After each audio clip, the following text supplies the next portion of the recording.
With a sigh, I leaned back, rubbing my eyes.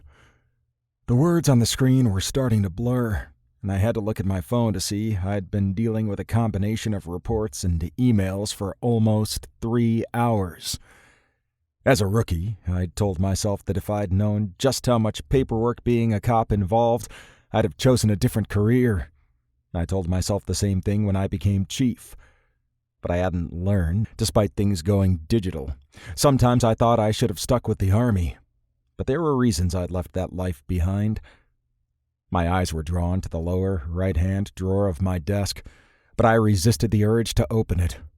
Getting lost in the past was a surefire way to find myself drifting through old memories and lingering feelings instead of getting things done. Along with the growing paperwork, I swore getting older just brought more things to think about and regrets to obsess over.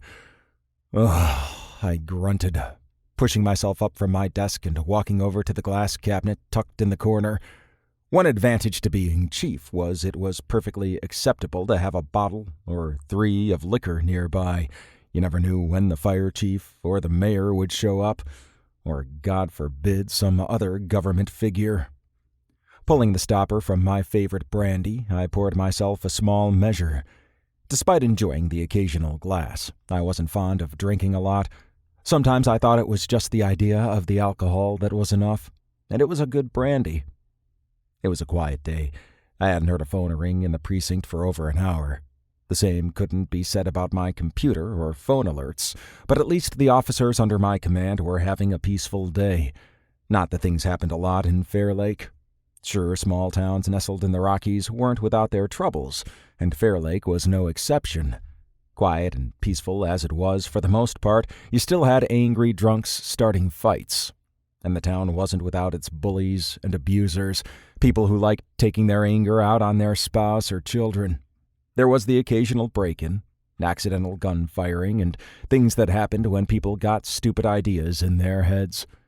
Fairlake had always been a quiet place to live, safer than many others, but things had been a little tense lately, and there was the unsettling rumor that some meth manufacturers were inching back into the woods outside town. I couldn't say whether they had moved back in full force, but there were troubling signs. Reports of strangers in the woods were more frequent, and there was an unsettling uptick of break-ins and vandalism at the edges of town. With a grimace, I poured myself another measure of brandy before dropping into my seat and opening the bottom drawer, despite my decision not to.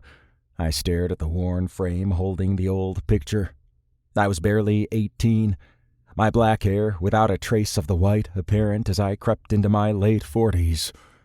The lines on my forehead wouldn't appear for another decade or so, and my face had thinned, giving me the nearly square jaw that only made me seem harder than I liked sometimes.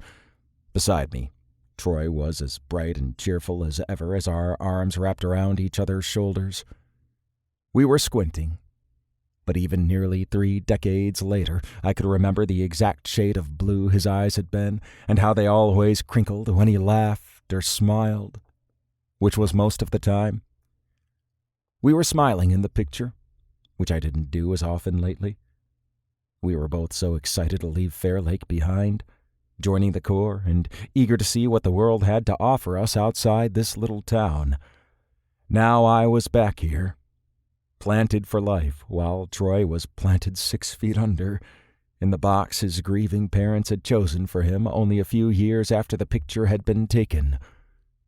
I was spared little more than a sour twist of my stomach by a soft knock at my office door. Setting the glass behind the screen to conceal it, I cleared my throat.